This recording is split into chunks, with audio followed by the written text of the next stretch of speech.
Ассалаумағалейкум, құрметті оқырмандар, қалдарыңыз қалай? YouTube каналына видео салмағалы біраз уақыт болды. Алла қаласам, бұл менің YouTube каналымдағы бірінші обзорлардың бірі болады. Біз бүгін Садагро шаруа қожалығында обзордамыз. Ассалаумағалейкум, бәке. Алейкум ассалам. Қош келдіңдер, жігіттер. Рахмет. Жақсы қарсы алып жатыр бәке, біздің жақта әдемі демалыстар болып жатыр. Енді жай жүрмей осы шаруа қожалығын полностью обзор жасап өтсек. Жарайды, міндетті түрде. Бұл жерде қандай қызықты нәрселер бар дамыған? Енді өздеріңіз көріп отқандарыңыздай көрдіңіздер, міне осындай зәулім үй тұр. Жылқышы азаматтарға арналған арнайы тағы бір үйіміз тұр. Мұнда келсеңіздер. Бұл біздің бірінші обзор болғандықтан біз әлі дұрыс системасын түсінбейміз, бірақ бұл кәдімгідей налайте өтетін интервью болады ғой. Артыңызда қараңызшы, қаладан ешқандай кем түспейтін әдемі моншамыз тұр. Моншаны көрсеттік қой, әне жақта әдемі монша тұр. Жоқ. Бізде енді кеше возможность болды негізі моншаға түсетін, бірақ біз енді шаршап ұйықтап қалдық. Сәл-пәл. Жұмыс ауыр болды кеше.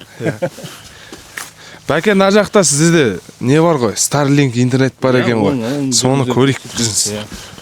Бұл жақта ойлаңыздаршы, Қарағанды қаласынан 300 шақырымдық жердегі шаруа қожалығы 350 болады екен даже.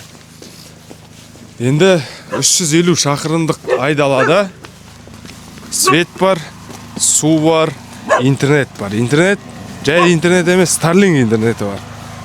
Міне, Starlink аппаратын осылай қойып қоямыз.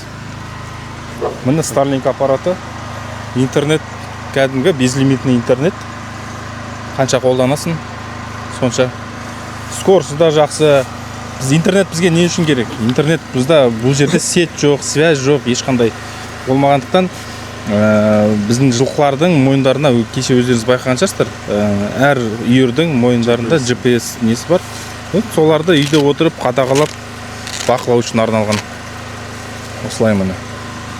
Енді жүріңіздер, бұна жақтан жаңағы біз қуатты, электр қуатын қайдан аламыз, соны түсіндіріп өтейін. Мына жақта, ойлаңыздар, 350 шақырым айдалада орналасқан шаруашылық тоқты қайдан алады. Сіздерге де қызық болар. Қазір соны көреміз. Міне мына жерде ғой, мына жерде енді қарап тұрсақ, қаншама панель тұр. Неше панель тұр мына жақта? Күн жүйесінен 24 панель тұр. 24 панель тұр. Әр панельдің электр алу қуаты 550 ватт. Енді бұл біздің шаруашылықта 8-16 панель тұр. 16 панельмен біз күні бойы зарядты алғанымен түнгі 12-ге дейін жетеді сіздерде. Енді толық, егер күн сәулесі болып, күн ашық болса, толығымен жетеді. Толығымен. Бізде өздеріңіз көргендей жаңа Starlink тұр, жаңа моншаның светтері тұр. Ар жақта холодильниктеріміз тұр, жаңағы су жылытқыш аристондар тұр. Өздеріңіз көріңіздер. Солардың бәріне міне шүкір жетіп тұр. Бір емес, 2 холодильник. Мына үйде тағы. Және де айтпақшы, суды қосқанда насос қосылады. Су насосы қосылады. Бұл жерде мынандай системасы бар, қазір сол су мәселесін. Енді қараңыз, сіздерде құдық қой, құдықтан прямой үйге тартқан жоқсыздар, Жоқ, біз арнайы накопитель деп айтады, жаңағы су жинау бөшкесі тұрады. Құдықтан жер астынан жаңағы бірінші неге құямыз, жаңа накопительге құямыз суды. Накопительден фильтр арқылы үйлерге таратамыз. Солай тарайды екен. Жүріңіздер, соны көріп өтейік, накопительді. Мынау жаңағы айтып отқан жаңағы су накопителіміз. Құдықтан былай келіп су осыған құйып алады. Осы арқылы ар жақта фильтр тұр, фильтрмен үйге қарай су жіберіледі. Одан кейін бізде көріп отырсыздар техникалар, міне УАЗ тұр, Hilux машинасы тұр. Одан кейін сіздерге көрсетеміз ең қызық техниканы. Біздің мал қарайтын, жылқы қарайтын керемет бір техникамыз бар. Қазір көрсетеміз. Қазір біз пока что сыртта жүр далада. Одан кейін қазір обед уақытында ішке кіретін боламыз. Іші уютный. Жалпы мынау айдалада жаңа сынған анау быт қысақтарда тұрғанша өздеріңіз малмен кайф ретінде бір ләззат үшін, жан рахат үшін шаруашылықпен айналысқыңыз келсе, ең бір очередь өзіңіздің условияңызды жасаңыз, сол кезде шаршамайсыз, Әрине. біз деген ойлайды елдің бәрі, ой қыстақ деп. Өздеріңіздер көрдіңіздер қандай қыстақ екенін. Қаладан ешбір кемі жоқ. Электр қуаты бар, интернеттеріңіз бар, свет бар, су бар. Ең бастысы қазіргі заманда не керек? Свет, интернет, ішетін суың болса болды ғой, продуктын әкеліп аласың. Интернет болса жатасың әйтеуір, демалғанда телефон қарайсың. Қазір бәрі интернетке тіреліп қалды, сол себепті қазір YouTube'дан да сіздер осыны интернеттен қарап отырсыздар. Сол себепті қазіргі заманның енді талабына сай шаруашылық деп айтуға болады енді. Жалпы айтқанда барлық жағдай жасалған заманауи ферма деп айтуға келеді. Мен мына жақта мынау жылқышылардың арнайы көлігі УАЗ ғой мынау, УАЗ, мощный УАЗ. Мына жерде әдемілеп тұрып логотип жабыстырылған. Жақсы, әдемі. Одан кейін мына жақта екінші автокөлік бар. Өзіміздің ары бері келіп кетіп жүретін автокөлігіміз Hilux пикап. Неге пикап десеңіздер, өздеріңіз білесіздер, ауыл шаруашылығына пикап өте таптырмайтын не ғой, көлік қой. Қыстаққа бір нәрсе ала келу керек болатын болса, барлығын артына салып аласыңдар, ешқандай не жоқ.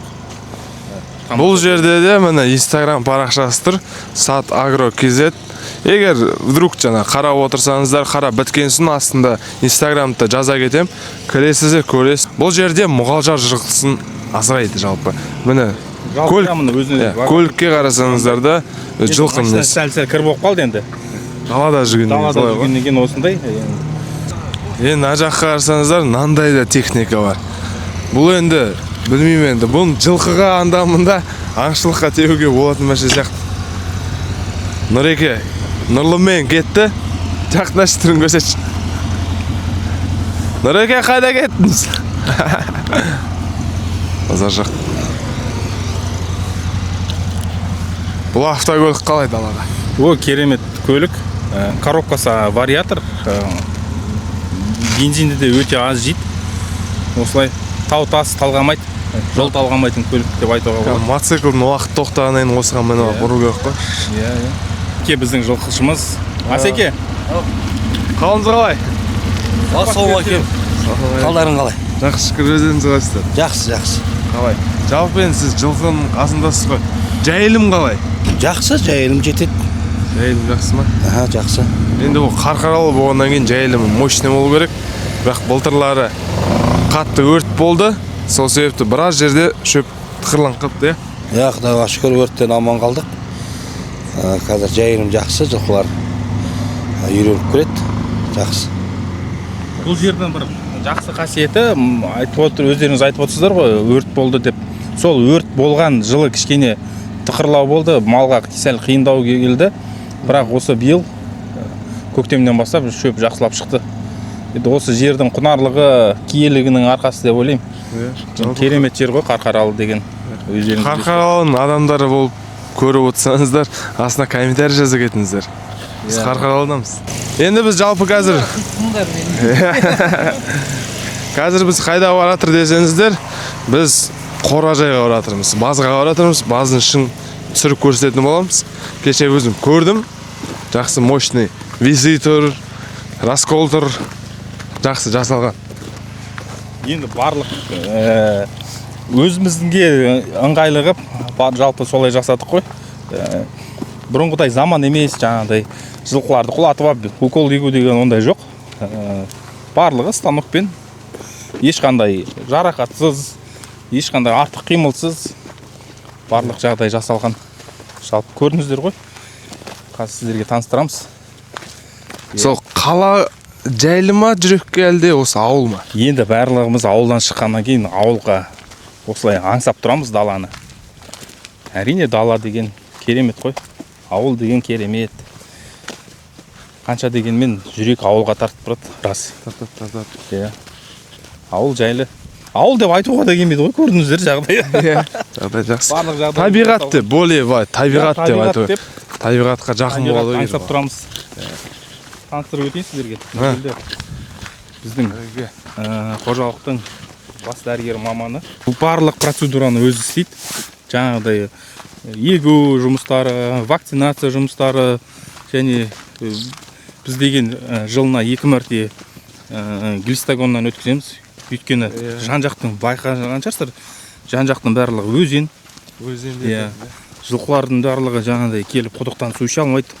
Жаңа дәл қастарында тұрғаннан кейін жаңа өзен, сол өзеннен ішеді. Өзеннен ішкеннен кейін әрине шек құрт болады. Сол осы жігіт Нұргелді деген бауырымыз жылына 2 мәрте глистогоннан өткізіп, жалпы жылқылардың барлығын осы жігіт қыр-сырын барлығын денсаулығын бәрін біледі енді. Ондайы бар енді. Әңгін жүйерім негізі просто бір кіріп кету керек қой. Есімім Ахметжан Нұргелді. Сат агро шаруа қожалығының ветеринары бөлімін қараймын. Мал дәрігерімін. Осы жақта жұмыс істеп отырмыз. Енді шаруашылық кеңейіп жатыр. Ыңғайлы. Көп нәрсе ыңғайға келтіріп жасалған. Мұғалжар тұқымын қолға алып, соны кеңейту мәселесі қолға алынған. Сол енді өзіміздің арқа төсіне әкелініп осылай кеңейіп жатқанына да қуаныштымыз. Мынау біздің жаңағы базымыз үлкен. Мынау кейінгі заманауи салынып жатқан расколымыз. Бізде мынандай ғой, даладағы расколды көрдіңіздер, ол өзінше бөлек тұр. Мынау бізде қысқы процедураларға арналған. Мына жерде малды мынау ашылады былай қарай. Малды алып келіп қамаймыз былай. Міне малды келіп қамағаннан кейін мынандай өзінің нелері бар. Иә. Сол жерден ашылады. Мал кіреді мынаның ішіне. Кірген малды осында тұрып емдейміз, уколын саламыз, жарақаты болса емдеп, дальше былай қарай шығарып жібереміз. Бұдан кейін бұл станоктың бір жақсы жері, мысалы, өрісте жүрген мал білесіздер, асау болады. Оны каждыйын бөліп алып келіп, бүйтіп қарауға мүмкіндігі жоқ. Сондықтан осылай барлығы талпамен кіреді осының ішіне. Керек емес малды мына жерден бұлай арнайы шығарып тастайсыз. Есіктен ашылып арнайы шығарып тастайсыз, болды. Бір сыйғанда біреуіне негізі бір жылқы деп арналған ғой, негізінде осылай.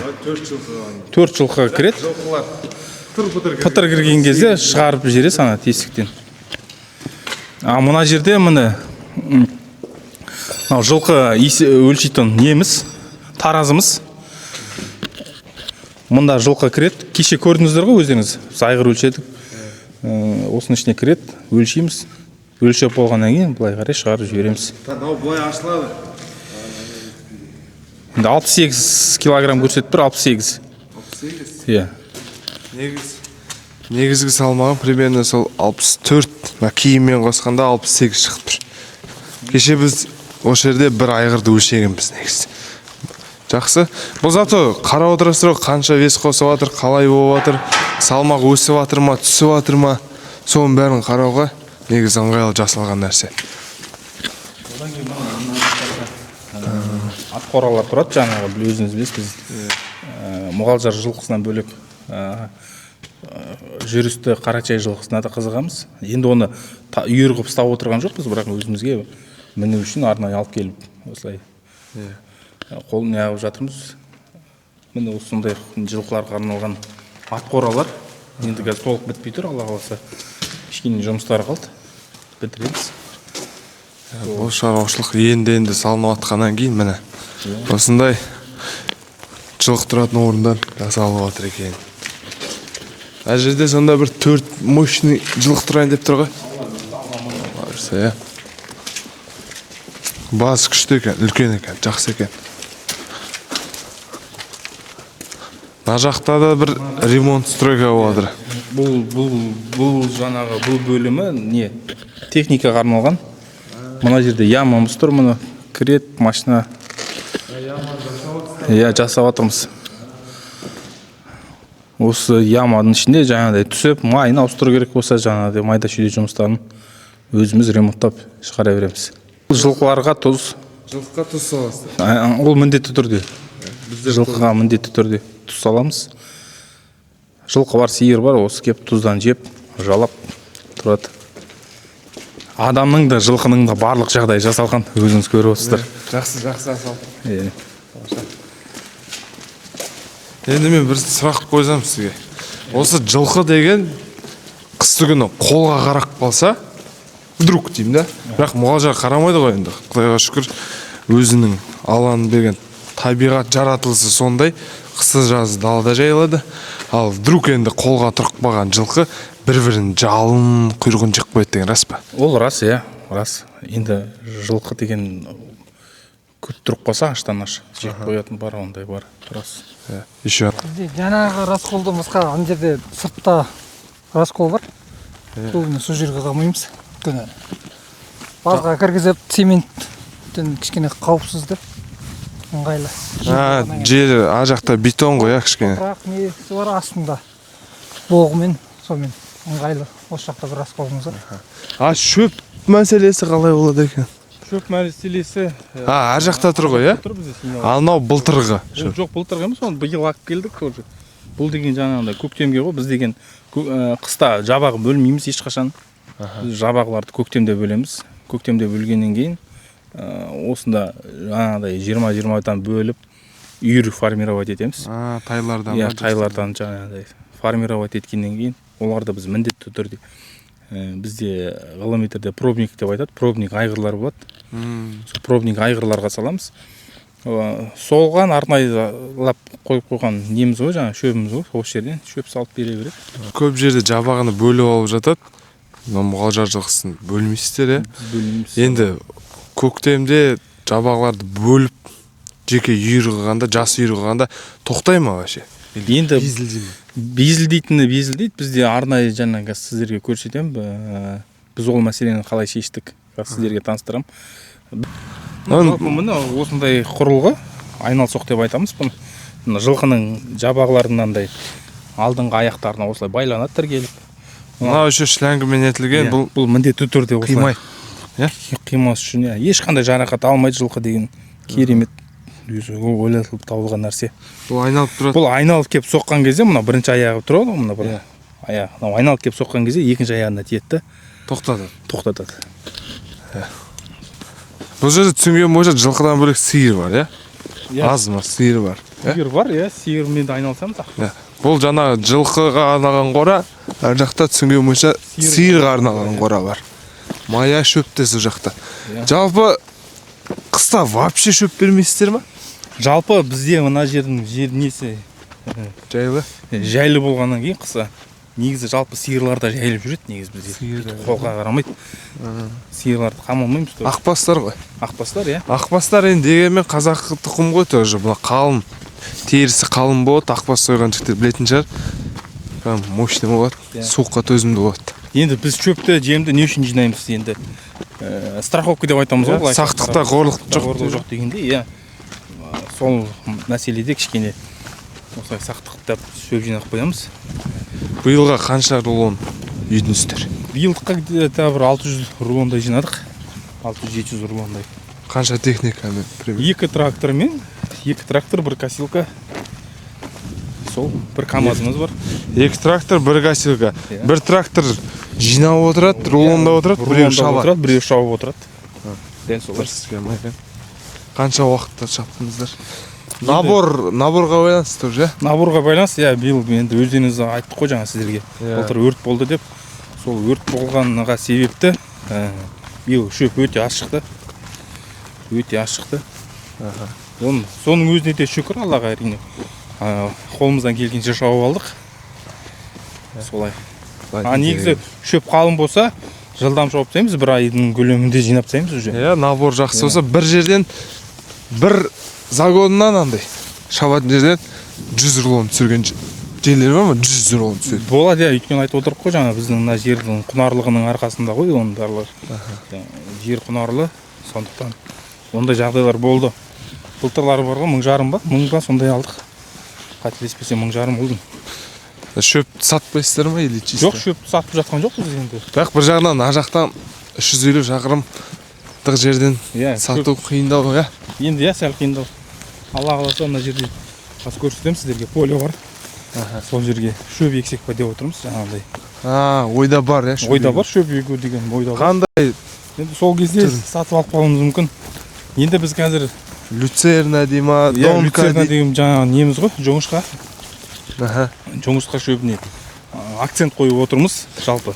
Біздің жақта өсе ма? Көбінесе мен байқаған оңтүстікте қатты өседі. Оңтүстікте қатты өседі, иә. Жылына 2 рет шабады екен. Жылына 2 рет емес, оңтүстікте қателеспесем жылына 3 рет шабады. 3 рет шабады. Жылына 3 рет шабады. Енді бұл жоңышқаның да неше түрлі тұқымы бар. Осында именно осы өңірге арналған бір тұқым бар екен. Семиречный деп айтады, қателеспесем. Орталық Қазақстанға арналған. Орталық Қазақстанға арналған, жаңа суығына да, жаңбырына да арнайы ғалымдардың ойлап тапқаны. Соны Құдай қаласа ексек па деп отырмыз.